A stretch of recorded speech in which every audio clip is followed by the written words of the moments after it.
Everyone knows the iconic members of the Justice League: Sonic, Tails, Knuckles, Amy, Shadow, and Silver. Together, the Earth's most powerful heroes assemble and have defeated countless threats across... Wait.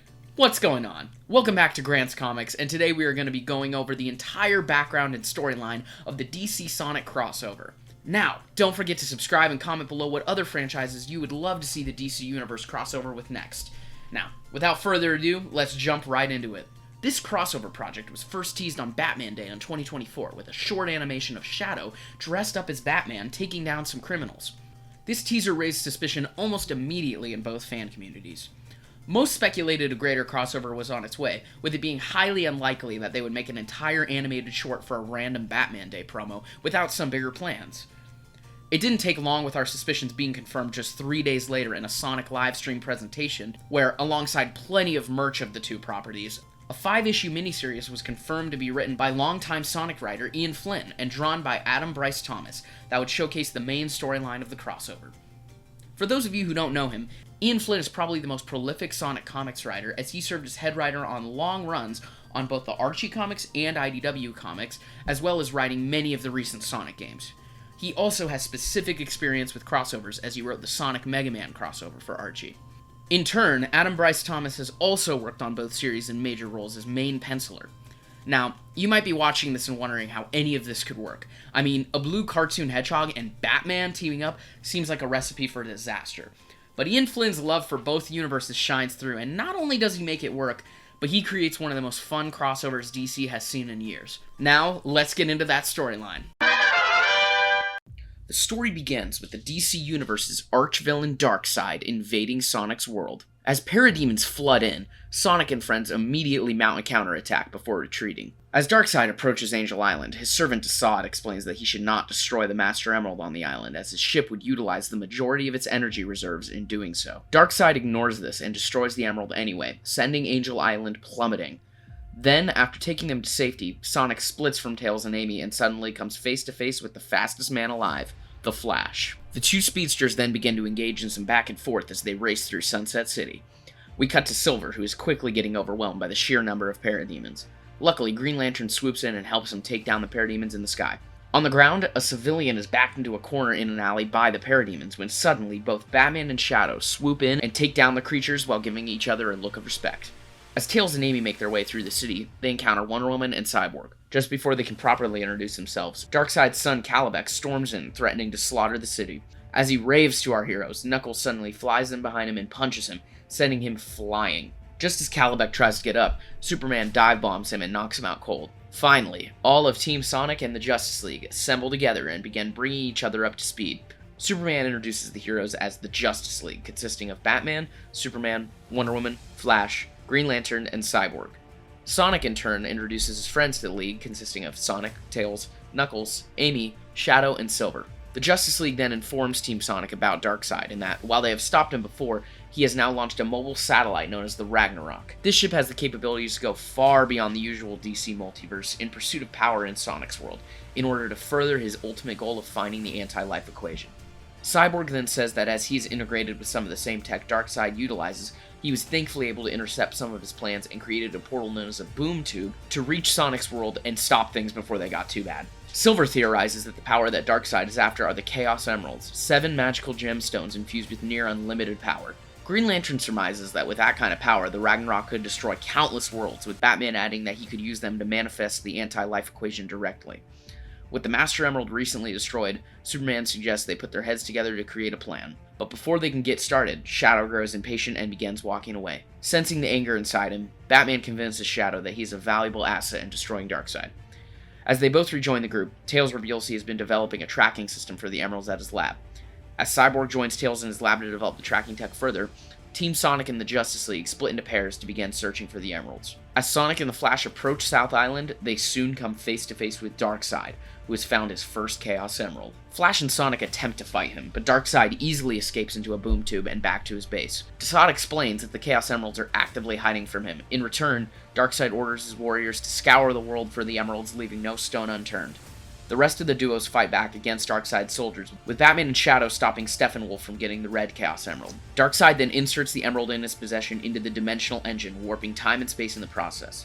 The teams then agree to converge on Darkseid and take him out before he can do any more damage. Suddenly, out of nowhere, Dr. Eggman's egg carrier appears overhead Sonic and the Flash. Eggman quickly reaches them and tells them that as they are facing a threat of this magnitude, they must team up in order to defeat Darkseid. Flash and Sonic reluctantly agree and crash the egg carrier into the Eye of the Ragnarok. As the Justice League and Team Sonic mount their assault on the Ragnarok and Darkseid, the dimensional engine begins rapidly destabilizing. Just as time and space fully begins to shatter, Cyborg sends Team Sonic through a boom tube, sending them into the DC Universe on the Justice League's floating base, the Watchtower. Aboard is Mr. Terrific, another Justice Leaguer. As Team Sonic recovers from being teleported, Tails begins begging him to reopen the boom tube to help save the Justice League. Mr. Terrific then informs Team Sonic that he has no dimensional coordinates to target, and that Sonic's world, Darkseid, and the entire Justice League are gone. As Sonic and friends cope with the loss of their world, Mr. Terrific realizes that with the loss of this world's 6 main heroes, villains will begin making their way out of the woodwork to cause havoc. Team Sonic then rallies and agrees to return the favor of the League saving them and begins filling in for them against their greatest enemies. First up, Silver receives a Green Lantern ring and works with the rest of the Green Lantern Corps to fight Sinestro. As they apprehend him, Silver discovers that Sinestro somehow got his hands on the yellow Chaos Emerald from Sonic's world in order to enhance his Lantern Battery's abilities. We then cut to Amy taking out Gorilla Grodd, who is mounting an attack on Washington, D.C. She also discovers that the overcharged mind control device Grodd was using was also being powered by a Chaos Emerald. Knuckles and Shadow also have similar encounters with Lex Luthor and the Joker respectively, recovering 2 more emeralds in the process. The final encounter is between Sonic and the Reverse Flash, with Sonic swiftly beating him and taking the final remaining emerald. Team Sonic then reconvene at the Hall of Justice. Using the power of the 6 emeralds, they are able to triangulate the position of the final one, revealing that their world was in fact not destroyed, but instead hidden in a pocket dimension. Later at the Watchtower, Team Sonic informs Mr. Terrific of the true dimensional coordinates, and they begin to make their way back to save the Justice League in their home dimension. We now cut back to when Sonic and friends were being teleported from their Earth. Just as Team Sonic disappears, Flash is able to take back one of the emeralds, and Cyborg teleports them onto Sonic's world's surface. The League then comes to the conclusion that they need to find the other emeralds. Similar to Sonic and friends in their encounters in the DC universe, the Justice League began their search. First up, Wonder Woman and Blaze the Cat team up against Darkseid's allies, Stompa and Mad Harriet. They quickly take them out and gain the purple Chaos Emerald. In Westopolis, Batman chases Metal Sonic through the city, but eventually gains the upper hand, trashing the robot and gaining the Silver Emerald. Up next, the Flash is up against not 1, not 2, but 7 villains, including Baron Vermin Wunderbar and the Deadly Six. Before they even have a chance to attack, the Baron lets slip that he is using a Chaos Emerald in his staff to control the Deadly Six. Flash quickly takes the scepter, releasing the Deadly Six from the mind control.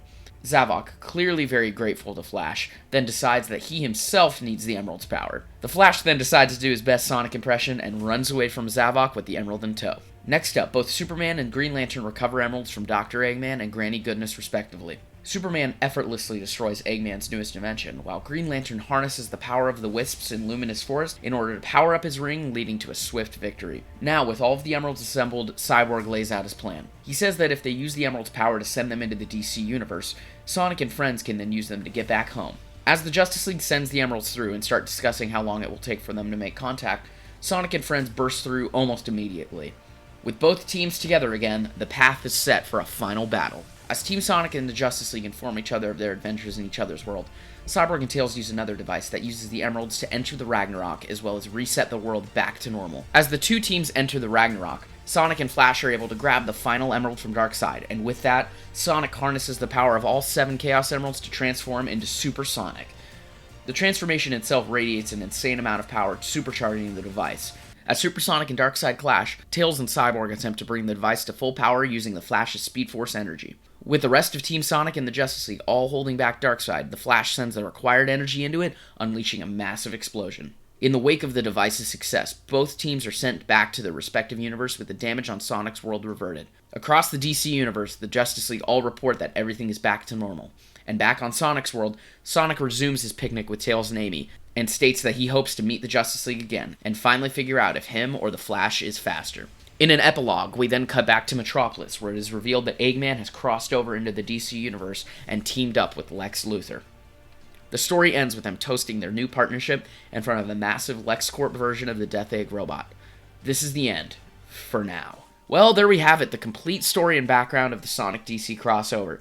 As a fan of both properties, I really liked the story. I thought it was a super fun time with just the right amount of fan service, including referencing characters like Crackle from the 90s Flash run, and even obscure pieces of Sonic history like the Sonic Bible during the race between Sonic and Flash. I'm also especially looking forward to see how that ending tease gets followed up on presumably next year, because to me that shows they're going to make future crossovers.